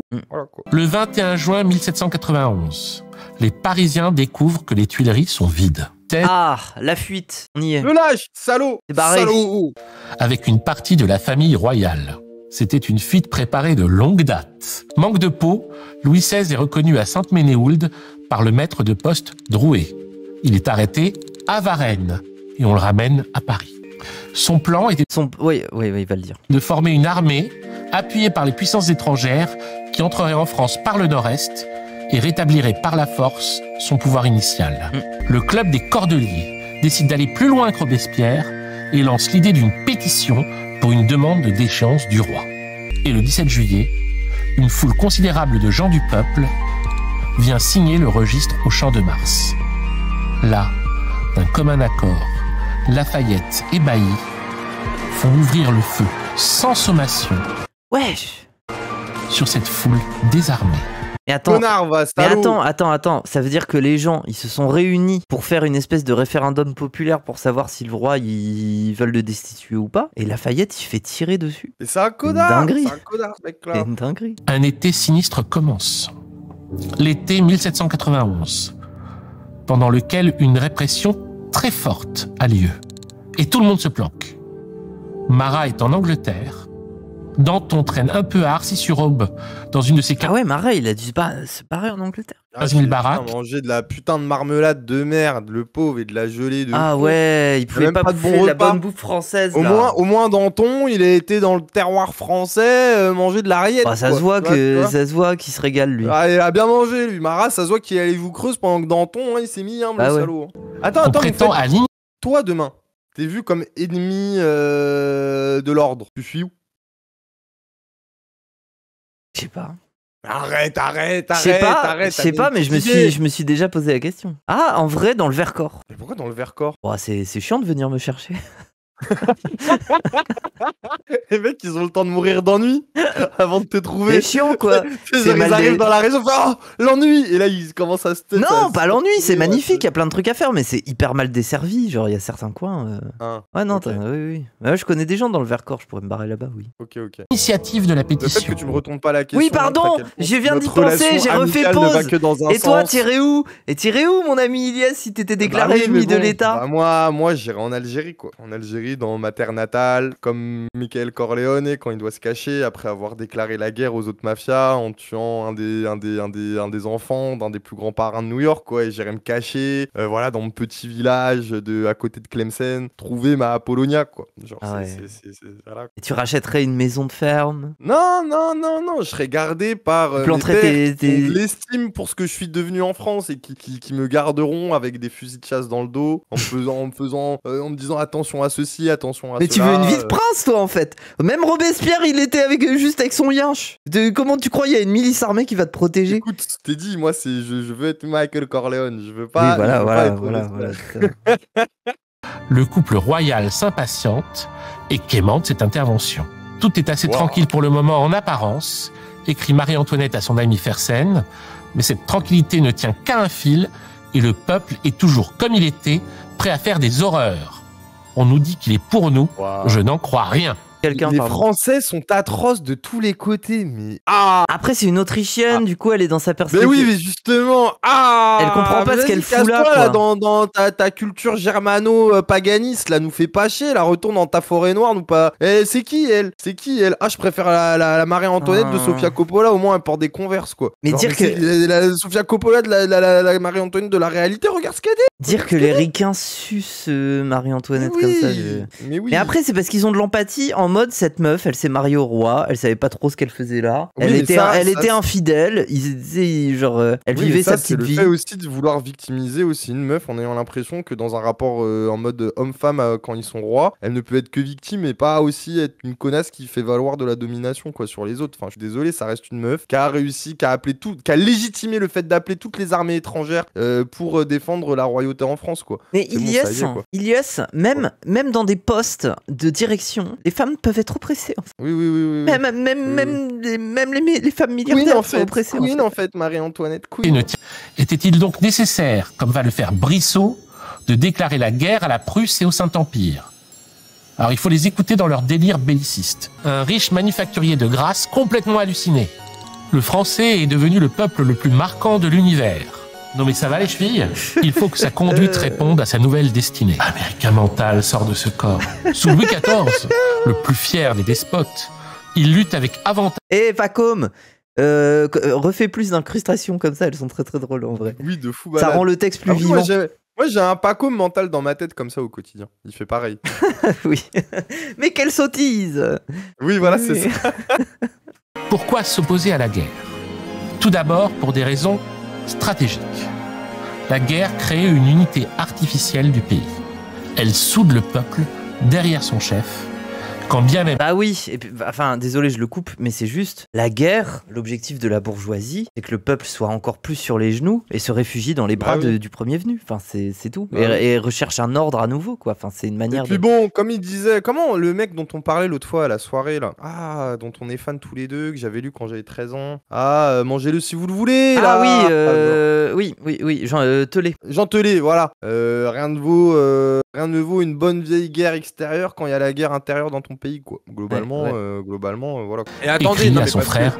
Pacôme, je sais pas s'il va le préciser, Pacôme, excuse-moi, j'espère que tu es marxiste comme moi, voilà, je tiens à te le dire, sinon je vais devoir te répudier. Mais c'est aussi par crainte de voir une révolution se propager en Europe. Oui, aussi. Oui, bah oui. C'est aussi le truc de là, tu sais, il n'y a pas que... En fait, si les armées étrangères, elles ont intérêt, les royautés étrangères, elles ont intérêt à aider Louis XVI et Marie-Antoinette, c'est parce que en fait, ils sont le symbole de quelque chose qui peut se propager au-delà de leur nation et de leur Mais pays. qui se propage déjà, je veux dire, enfin, c'est... Justement, les Lumières, la connaissance, la science, elle se propage. Donc en fait, il y a ce sang qui parcourt l'Europe. Léopold. Mais après, ce qui me fait rire, désolé, c'est nul. C'est juste que La tête du gars sur Louis XIV. t'as ta petite tête sur Louis XIV, ça me fait rigoler. Qu'on lui coupe la tête. Qu'on lui coupe la tête. Mais là, de l'autre côté, et fait Louis XIV. Genre. Non, de l'autre sens, au sens, au centre. Tu vas la perdre hein, bientôt, ta tête. Hein. Fais pas le malin. Hein. Robespierre est hostile par principe à tout conflit qui serait à l'initiative de la France. Il dénonce Oui, il veut une guerre défensive s'il y a guerre, quoi. la guerre de conquête. Bah oui. Contrairement à ce que déclament Brissot ou Isnard, non, on n'exporte pas par la force armée les idées révolutionnaires dans les autres pays. Il sera le projet de Napoléon, enfin. Oui. Harry. On leur fout la Ça paix. c'est la manière Et de c'est là- légitimer dans la postérité ses conquêtes et ses faits d'armes. Après, quoi. c'est comme ça que... Dire que Napoléon, oui mais Napoléon il a toujours joué de ce double jeu entre bander la royauté et dire que c'est un enfant de la révolution. Global Oui. c'est un fils de pute quoi, c'est tout. Genre et que c'est la postérité qui a récupéré cette idée là de lui pour dire mais non regardez en fait ce qu'il a voulu faire c'est vanter les mérites de notre noble révolution française. Oui, Oh mes enfants. Oui, c'est ça. Nique leur mère, qui nique leur mère. De toute façon, moi j'ai mis, genre c'est Alexandre II, c'est ça, le tsar de Russie. Oui. C'est lui qui l'a baisé. Moi voilà, c'est tout. Le mec il l'a tellement baisé, c'est fascinant le chat, c'est fascinant de voir comment. Enfin je sais pas. Désolé. Non mais dans le film de Christian Clavier, faudrait que je lise sur la vie de Napoléon, un peu parce que je suis fan, mais j'ai jamais rien lu sur lui. Bah, ça Et moi, sera je la trouve que La suite, conquête de Russie. Ah oui, bah oui, c'est sûr. À la suite. Hein. Mais la conquête de Russie, c'est incroyable. C'est quand même un mec qui avait l'impression d'être ami avec quelqu'un qui finit par entrer en conflit et en guerre avec lui. Et Alexandre II, tout ce qu'il fait, c'est fuir. C'est fuir et voir une armée qui est pas adaptée à son pays se taper l'hiver russe, quoi. Genre, et voir les gens, enfin l'armée française, genre, qui a des membres qui finissent congelés, qui doivent les amputer, genre, qui arrivent dans des villes et les villes, elles finissent par être brûlées. Franchement, c'est fascinant. Militairement, c'est fascinant, quand même. C'est un peu fascinant. La plus extravagante idée qui puisse naître dans la tête d'un politique est de croire qu'il suffise à un peuple d'entrer à main armée chez un peuple étranger pour lui faire adopter ses lois et sa constitution. Personne n'aime les missionnaires armés. En tout cas, il était peut-être pas clair sur l'esclavage, Robespierre, au fond. Mais par contre, pour tout ce qui était colonisation, je pense qu'il avait compris, quoi. En février 1792, il y a de nouvelles émeutes un peu partout. Simoneau, maire d'Étampes et spéculateur, est tué. La législative, épouvantée, organise pour commémorer sa mort une fête de la loi. Et la devise retenue pour celle-ci est liberté, égalité, propriété. Waouh, ils assumaient, hein. Berk. Waouh. Brissot et les Girondins sont des libéraux. Et même des libéraux fanatiques. Oui. Pour eux, l'État ne doit pas intervenir dans les questions de prix. Pas du tout, jamais. D'où le fait qu'ils ont voulu se replier sur le fédéralisme après. Les Girondins n'apparaîtront plus désormais aux yeux de Robespierre que comme des ambitieux, des intrigants, forts avec les faibles, faibles avec les forts. Et il les comparera aux philosophes des Lumières, Diderot ou Voltaire, qui ont jadis humilié Rousseau, plus faibles qu'eux, mais se sont aplatis devant les puissants. Ça me Après, rappelle des vents, ça. Bah oui, mais moi c'est là que je trouve ça trop important parce que ça nous donne des clés pour comprendre tout le discours printemps républicain de con à propos des Lumières. Vraiment, genre la filiation de qu'est-ce que c'était les Lumières. Bah non, c'était pas Rousseau, c'était pas Robespierre. Non, mais ça me rappelle même des patrons de médias. Merci Avril Anyway. Des streamers de gauche. Bah oui, bien sûr. Globalement, les auteurs Des des gens plein de morale C'est- quand il s'agit de s'attaquer aux plus faibles, mais dès qu'il faut s'attaquer aux plus forts, ça ferme bien sa gueule. Bah c'est ça, c'est des intellectuels de salon, c'est des gens qui acceptaient des rentes pour pouvoir vivre, du coup jamais contre le pouvoir royal, mais quand même un peu pour pouvoir faire du business et exploiter les gens, par contre ça, pas de souci. Enfin, c'est l'ordre des choses. 3 mois de débat. C'est une élite, en fait, faut pas oublier que c'est des élitistes, ça veut dire que les Lumières, Oh non. l'instruction, la philosophie, les sciences, c'était une manière de s'élever, eux, au-dessus de Non, la non, masse. Et donc ils jugeaient Moi, la j'ai masse trop- comme masse, faut pas l'oublier. J'ai trop hâte de l'épisode de Pacôme sur 1830 parce que là, il y a pas longtemps, quand j'ai refait le bandeur des romantiques, j'avais défendu un peu la révolution de 1830, mais parce que moi, j'étais pris par le prisme esthétique de ce qu'étaient les romantiques, mais politiquement, ce que ça traduit de la société française d'aujourd'hui, moi, je trouve que c'est fascinant, notamment vis-à-vis de la bourgeoisie et de ce que sont devenus les médias et la bourgeoisie intellectuelle, quoi. Hmm. Et promis, je vais travailler le sujet. J'ai trouvé un angle pour en parler incessamment sous peu. Peut-être que si je suis un flemmard, pas comme l'aura fait avant moi, quoi. Et d'une meilleure manière. Mais là, c'est bon, ça y est, moi, j'en peux plus, là. J'en peux plus du discours de la liberté médiatique, oh là là, Ouais. l'objectivité de la presse. Oui. Mes Voilà. compères, mes consoeurs, il n'y a pas de corporatisme. Mais en Bah, fait, c'est les mêmes qu'à l'époque, gros. Ils vont dans des dîners, Ah oui. les dîners du siècle, Bah ils oui. sucent la bourgeoisie. Oui, et puis même, tu vas pas jusqu'à dîner du siècle. En fait, chacun a sa petite entreprise à mener, c'est tout. Ouais. C'est qu'en fait, ta vente, ton métier, ça reste de vendre de l'information. Vendre, c'est du pour coup, ça t'es en que concurrence avec d'autres personnes qui en vendent, Les quoi. gens, Edoui Plenel est, Un connard, est pardon. coincé dans ce paradoxe-là. Voilà. Mais il est pas coincé, il en a très bien conscience. Il en a- je pense ça. Il en a très bien conscience et même il en joue. C'est pour ça qu'il Ah oui. quadrille très bien son discours vis-à-vis de 1830. Moi, je dis ça parce qu'il y avait un discours qui m'avait choqué. C'était pendant le moment des Gilets jaunes avec un ami qui est souvent dans le chat, Nicolas, si t'es là. On l'avait vu faire tout un discours sur la révolution de 1830 et la liberté de la presse dans tout ça. Et tu sais, bah, genre moi à l'époque, tu sais, je comprenais pas l'intérêt de ce discours-là vis-à-vis des Gilets jaunes. Tu sais, c'est un peu prétentieux de se remettre en tant que média en avant, alors que là, faut faire valoir justement ce que sont les Gilets jaunes quand toute la gauche leur crie et leur crache dessus, tu vois, genre parce que c'était au début des Gilets jaunes. Et après, j'ai compris. Nous, on est pris entre, comment il disait l'autre, entre wokisme et capitalisme. On le sait. Au moins, on en a conscience. Mais on C'est le ça. dit aux gens. C'est ça. Bah, on dépend des On dit plateformes. que quoi, notre mais- rapport à la plateforme, au médium qu'on a, crée des biais politiques qui font qu'on va être plus ou moins basé à des moments ou qu'on va se dérober, mais qu'en même temps, sans notre présence, les gens se feraient chier. Et le 20 avril 1792, la France de Brissot déclare la guerre au Saint-Empire romain germanique et au royaume de Prusse. Le duc de Brunswick, chef suprême des armées conjointes du Saint-Empire et du royaume de Prusse, annonce aux Français son arrivée pour délivrer la famille royale de leur captivité. Ah oui, je crois que c'est un papier qui a été diffusé dans la population, d'où le mec qui chie dessus là. En gros, je crois que c'est un papier où en gros c'est le mec de Brunswick là qui dit en gros j'arrive avec plein d'hommes, je vous fais la guerre si vous ne délivrez pas le roi et vous ne le remettez pas sur le trône car il est le souverain légitime de la nation et du bien des peuples et tout ça. Et du coup les gens dans la rue ils faisaient caca sur le papier, ils se mouchaient avec et tout. Il a menacé de brûler Paris. Oui voilà, c'est ça. La population de Paris, si elle porte atteinte aux Tuileries ou à la famille royale, sera livrée à une exécution militaire et à une subversion totale. Donc là, c'est tout le monde. Hein. N'importe quel mécréant périra sous le feu, quoi. Enfin, c'est... Depuis toute la France, plus de 20 000 hommes se fédèrent et convergent vers Paris. Ceux qui viennent de Marseille vont marquer l'histoire avec leur chant rythmé, le chant de guerre pour l'armée du Rhin, qu'on adoptera comme hymne national. D'où le texte. C'est là que vous comprenez la portée du texte. Allons enfants de la patrie, jour de gloire est arrivé. Contre nous de la tyrannie de Brunswick, là, avec ses armées de cons, là. L'étendard sanglant élevé, je sais plus. Coule du sang dans je sais plus quoi. La plus belle version. Je connais pas tout, moi, genre. Restant. Louis XVI préfère rester sur place aux Tuileries et il demande à ses gardes mercenaires suisses de tirer sur les sans-culottes et les fédérés qui viennent. Mais attends, il est trop con, le roi, là. En fait, là, il a fait un throw. Il aurait pu s'en sortir, hein. Mais c'est juste que Lafayette, qui était son plus proche allié, parce que pour le coup, oui, c'est vraiment son allié, Lafayette, quoi. Lafayette, il l'a pas cru.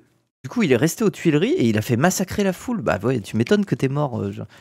Les sans-culottes et les fédérés, en bien plus grand nombre que les gardes du roi, massacrent littéralement ces derniers. Eh bien. Quant à Lafayette, après avoir essayé de soulever une armée pour sauver le roi quand même, et avoir lamentablement échoué, il prend la route de l'exil. Et il se fait arrêter par les Autrichiens et se fait emprisonner à Olmütz en Moldavie pour les 5 années à venir. Oui, dans de bonnes conditions quand même, non? Chais. Le roi et la reine sont en prison. Et c'est pas encore quick. le roi est destitué. Alors qu'est-ce qui se passe?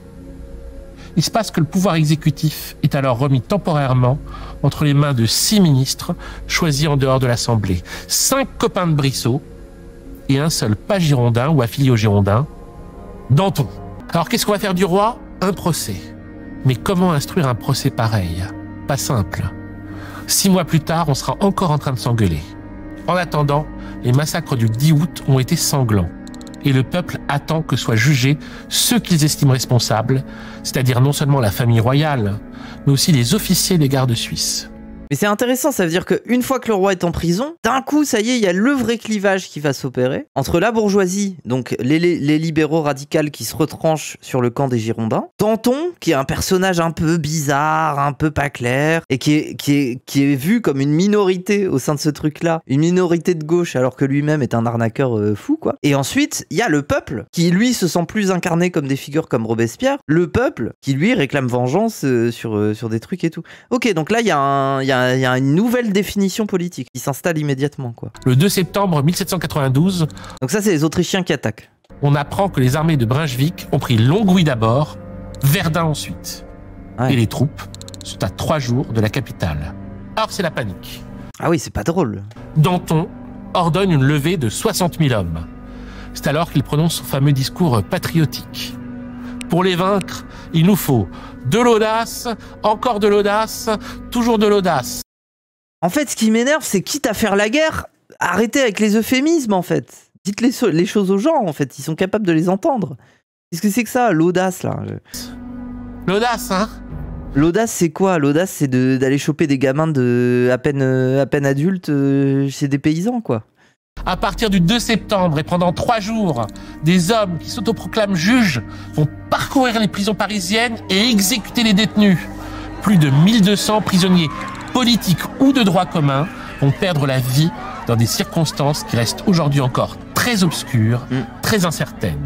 L'audace. Mais alors, pour vous expliquer la situation, si ça devient le bordel, c'est vu qu'il y a la guerre, en fait, tout le monde s'accuse plus ou moins d'être un partisan de l'Autriche et donc un défenseur du roi et d'être en taquilla, en quelque sorte. Donc en fait, il y a cette crainte générale et même dans le peuple, il y a des gens qui s'entretuent en mode toi, t'es un vendu du roi, toi, t'es pour l'Autriche, toi. J'ai entendu dire ça hier, là, ça veut dire ça, on va te pendre. En fait, c'est le bordel, ouais, ça devient... c'est ce qui amène la terreur, en fait. Ce qui amène la terreur, c'est cette situation d'entre-dénonciation entre les gens, de chaos, quoi, de chaos et de crainte, parce que l'armée est à 3 jours de Paris, quoi. Enfin, donc voilà. Pour ça que le niveau de violence augmente d'un coup. En gros, là, ils ont enfermé le roi, les Autrichiens, ils envahissent, ils sont à 3 jours de Paris, et là, les Parisiens, le peuple, ils se mettent à entrer dans les prisons et à massacrer tous ceux qui soupçonnent d'être royalistes. Et Danton, il lève 60 000 réquisitions pour l'armée française, d'hommes, quoi. Nous sommes sous le couteau de Robespierre et de Marat, Danton étant sous-main le chef de cette horde. Robespierre, Marat, Danton. Alors certes, Robespierre refusera de condamner publiquement les massacres. Mais il n'était pas au pouvoir. Oui. Il n'est pas directement impliqué dans l'élaboration de ceux-ci. En fait, il est juste victime d'avoir trop de succès. Genre, vraiment, c'est juste ça. Il est même pas aux manettes, là. Il s'occupe de rien. Il fait juste des discours, quoi. Mais vu qu'il a trop de succès, les gens le considèrent coupable. Marat.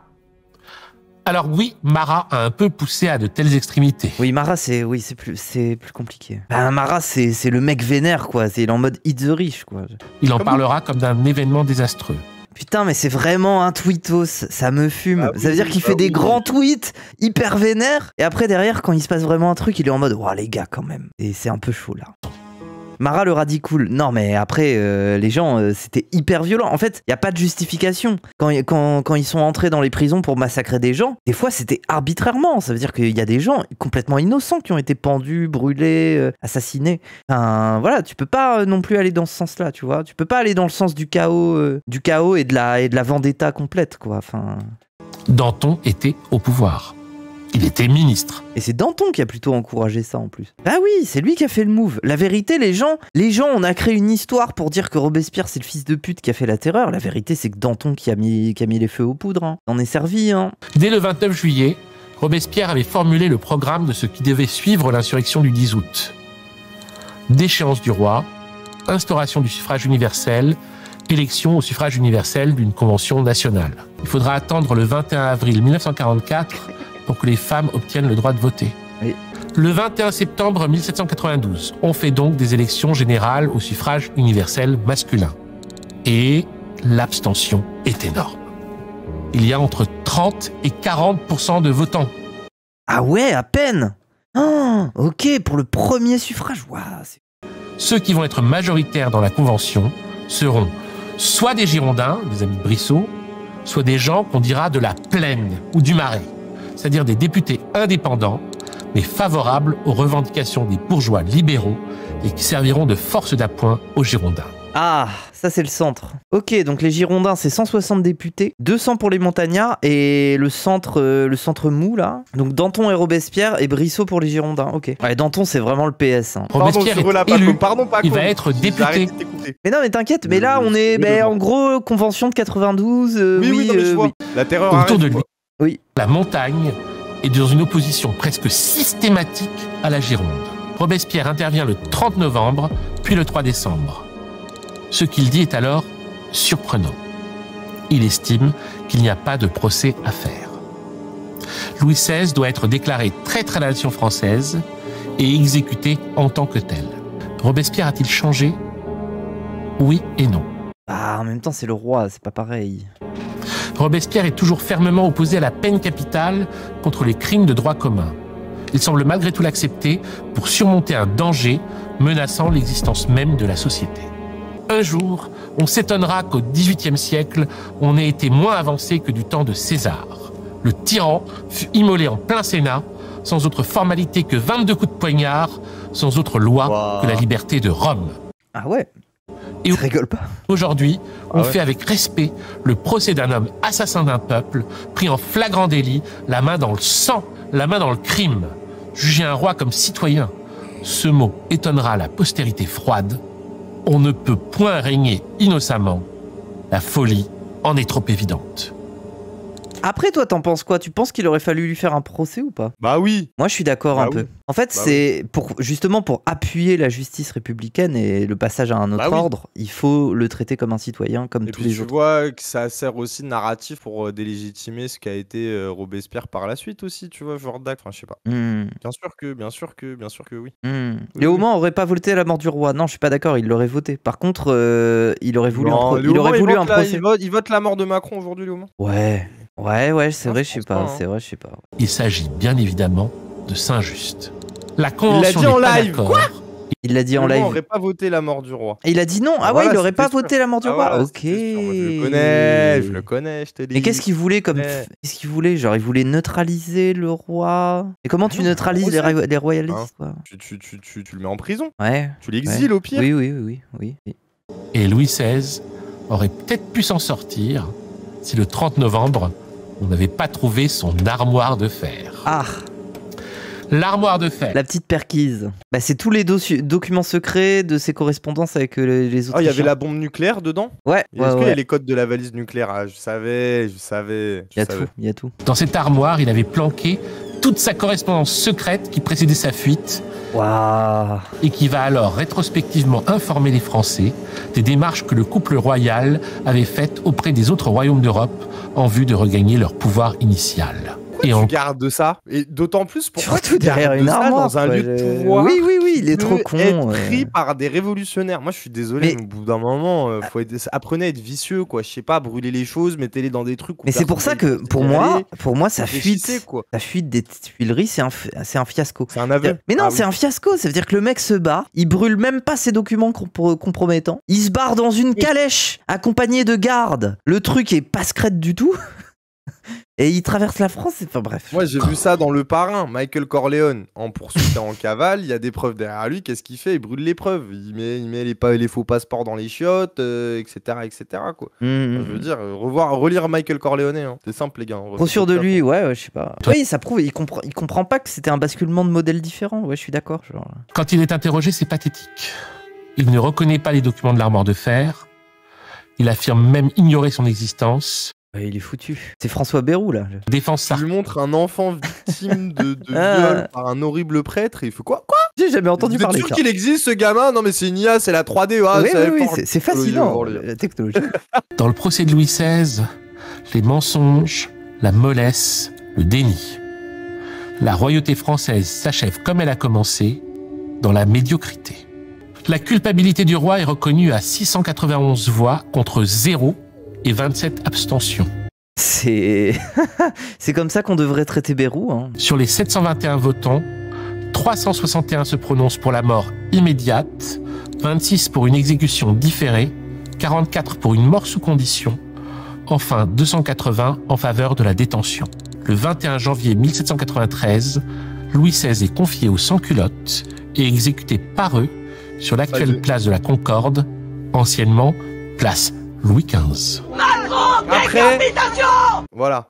Moi, en fait, c'est là où mon anti-carcéralisme s'arrête, quoi. Mon anti-punitivisme s'arrête, c'est que pendant les épisodes révolutionnaires, les gens, ils ont oublié qu'en face, leur ennemi, tu vois, ils sont pas, enfin, tu vois, ils sont prêts à être violents. Oui. Et que des fois, il y a des gens qui se targuent de grande morale, mais qui n'ont pas conscience que des fois, il y aura des épisodes historiques qui nous demandera de dépasser nos vertus et nos grandes morales, parce qu'en fait, l'histoire nous y obligera. Non, je mais dis pas qu'il faudra couper des têtes, c'est pas ce que j'ai dit. Mais par exemple, la prison. Eh bien ouais, peut-être que demain, va y avoir des ennemis et qu'en fait, il va falloir les empêcher d'agir et qu'en fait, la prison, ça va être d'utilité publique. Genre en mode... En fait, je dis ça, c'est pas pour vanter les mérites de la guillotine, mais de dire que, bah, au bout d'un moment, voilà quoi, il faut punir. Oui, mais c'est aussi parce que à l'époque, c'est pas juste une décision décorrélée d'un contexte, c'est que c'est vraiment un roman d'Agatha Christie. Tout le monde se complote contre tout le monde, en fait. Oui, tout le monde a l'impression que quelqu'un complote contre les autres. En fait, il y a un tel niveau de chaos et de manque de confiance entre les gens que, bah, décapiter le roi, c'était décapiter le clan politique royaliste. Oui, voilà, décapiter le complot, en fait. C'est ce qu'il a fait quand Brazzani, dans Parrain 1, a comploté en instrumentalisant toutes les autres familles pour baiser Vito Corleone. Qu'est-ce qu'il a fait? Il a tué Brazzani. C'est ce qu'il fallait faire. Couper des têtes, je trouve ça un peu exagéré, alors que quelques voitures piégées, ci et là. Oui, je suis d'accord. Comme on fait les ennemis corléonais à la femme de Michael Corleone en Sicile, à Pologne. Ah ouais, des voitures piégées, ça tue pas. Hein. Bah, dans le Casino, De Niro, il survit à sa voiture piégée rose, là. C'est la scène ça commence par ça. Il survit à l'attentat qu'on essaye de lui faire. Cette exécution, Robespierre a recommandé qu'elle soit faite sans liesse populaire, de sorte à, je cite, maintenir autour de l'échafaud, autour de la Convention, un calme imposant et terrible pour glacer d'effroi tous les ennemis de la liberté. Putain, tu te rends compte? Décapiter un roi quand même. Hein. Et en même temps, t'assistes à ça, c'était le truc chirurgical le plus efficace pour que la personne ne souffre pas et lui ôter la vie, quoi. Ouais. Pourquoi ça te choque, toi? Lisant la revue. Non, c'est juste que t'es là, t'es un gars du peuple en 1789, de 92, là, t'assistes à ça, t'es en mode, wesh, on a décapité un roi, là, en fait. Sa tête vient de tomber. Oui, mais c'est une folie. C'est 1000 ans d'histoire, là, qui tombent, là, gros. Oui, c'est vrai. Ah oui. Symbolisme, je comprends. Le 8 juillet 2015, il y a dans le processus démocratique et dans son fonctionnement un absent. Dans la politique française, cet absent est la figure du roi, Pardon. dont je pense fondamentalement que le peuple français n'a pas voulu la mort. Le petit président se trompe. Louis XVI a été exécuté, mais il n'est même pas mort. C'est un problème de perception. En fait, je vois ce qu'il veut dire par il est pas mort. C'est-à-dire que la figure de l'homme providentiel à la tête d'un, tu sais, guidant le peuple et tout, bah oui, Bonaparte va juste récupérer ça. Et maintenant, on est encore coincé dans la figure du bonapartisme aujourd'hui. Hein. Oui. C'est-à-dire, c'est très dur de ne pas être bonapartiste et de faire et de participer à l'élection sous la 5e. Hein. Il est possible, il n'est pas certain, qu'une partie de ce peuple l'ait ensuite regretté. Mais surtout parce que la Révolution n'a pas tenu ses promesses. Oui, c'est ça. Parce qu'ils ont eu l'impression, à juste titre, d'avoir été baladés. Ah oui, au final, le roi serait encore en vie, qu'il aurait réussi son projet. Hein. Il se serait jeté dans ses bras, quoi. La Révolution aura bénéficié à des personnes tout aussi détestables que les rois auxquels elle a mis fin. C'est que le roi n'est pas une personne, c'est une place. Une place dans le monde. Une fois cette tête tranchée, cette place était libre pour que d'autres salopards pointent leurs fraises. C'est un problème de perception. Bah oui, et c'est pour ça que nous, notre discours sur les Luigi Mangione-Manto aussi, c'est que les gens, c'est bien gentil de vouloir tuer le responsable, mais ça ne change rien à la structure qui a permis au responsable d'exister. En fait, la structure ne meurt pas. C'est comme dire que, comme la phrase de Nietzsche, Dieu est mort, mais son cadavre empeste. Enfin voilà, la structure même ne disparaît pas, tu vois. Le problème principal de la Révolution française, c'est l'oubli dont elle témoigne au moment même où elle se cherche dans le passé des modèles. L'origine de tous les crimes, c'est avoir le tien et le mien. Propriété ? Oui. Donc Rousseau est d'accord ? C'est-à-dire la notion de propriété. Je sais plus c'était quoi la phrase de Rousseau, c'est « Maudit soit celui qui a cru l'homme qui a posé une clôture et a dit « Ceci est à moi ». Enfin, je crois que c'est...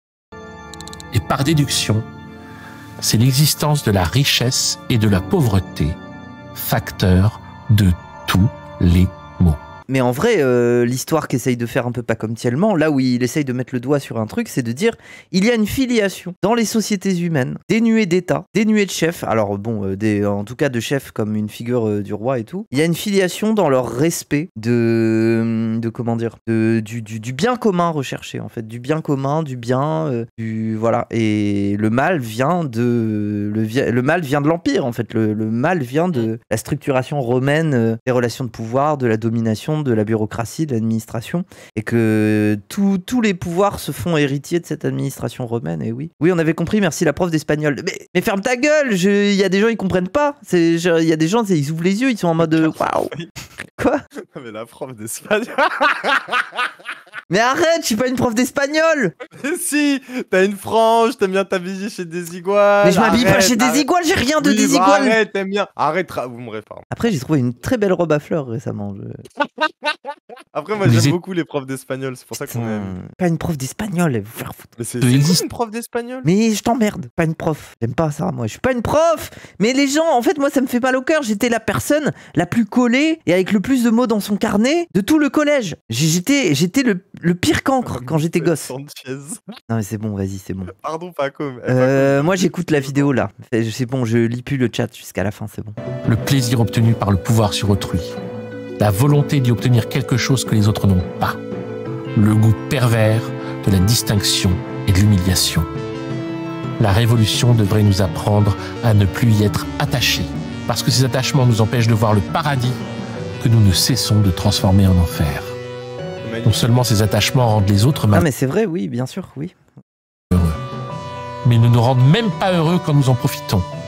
C'est enfin ce que nous rappelle Jésus dans l'évangile de Thomas.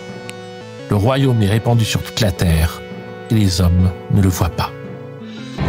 Merci d'avoir vu cet épisode de l'Empire n'a jamais pris fin. Merci, et rendez-vous dans un mois pour Merci. la suite et la fin de notre récit de la Révolution française. Si celui-ci vous a plu, likez, commentez, partagez, trop bien. abonnez-vous à Blast, activez la cloche. Les 7 épisodes diffusés l'année dernière font désormais l'objet d'un livre aux éditions Florent Massot et Blast. L'Empire n'a jamais pris fin, tome 1, de Jules César à Jeanne d'Arc, en vente dans toutes les bonnes librairies. Et si vous n'aimez pas cette révolution, alors faites comme Macron et ses semblables. Dites que le peuple français n'a pas voulu la mort du roi et partez à la recherche de son peuple, le vrai peuple, le peuple soulevé d'enthousiasme pour lui, quitte à le ne trouver nulle part. Magnifique. Let's Let's go. Merci, Paco. Incroyable. Merci beaucoup, Paco. énormément. Ta vidéo, ton travail, il est trop important. Moi, Bah oui, le chat. Et partagez ça si vous tombez sur des mamans, des papas qui se posent des questions sur la Révolution française, parce que tout le monde aborde ce sujet et tout le monde écoute des podcasts aujourd'hui. Donc même si la personne ne regarde pas la vidéo, parce que en vrai, faut noter aussi l'effort de montage, toutes les blagues qui sont rajoutées. Ça, c'est le monteur. etc., Hein. etc. Je sais plus Ouais, c'est mais ils qui. sont chauds. Bah oui, mais ils sont chauds. Faut dire bravo Ouais, aussi à leur ouais, travail. En vrai, Ou la monteuse. je sais. Comme il fait tout un travail en amont d'écriture qui est colossal, mais il faut réussir à le rendre séduisant aussi en image, et c'est tout le jeu du format, quoi. Et franchement, bravo.